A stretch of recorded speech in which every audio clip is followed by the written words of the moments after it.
warm up our bodies by doing Animal Parade. So you're going to get to become all different kinds of animals so that you can play around and have fun. So who wants to raise their hand and pick an animal for us? Oh, I like the way you're raising your hand. What do you want to do, a kangaroo? Okay, so everybody put your hands like this. Everybody let me see a kangaroo hop. Go boing, boing, boing, boing, boing, boing, boing. And kangaroo hop over here. And kangaroo hop over there. Boing, boing, boing. Freeze! Good job. Next animal that we're going to do a bear walk. So what kind of sound does a bear make? A bear goes, roar. So everybody, what you're going to do is take your hands and you put them on the ground, and then we're going to walk like a bear, nice and easy. And everybody let me hear you go, roar.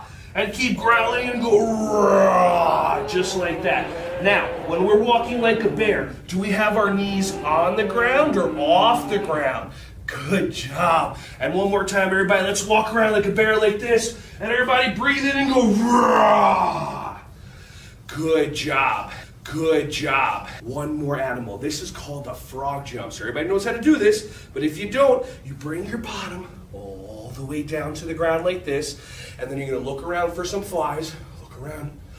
Everybody take a deep breath in, stick your tongue out, grab your fly. And then land just like that. One more time. Look around for your fly, take a deep breath in, and jump in the air, and grab your fly. Good job, everyone. High five.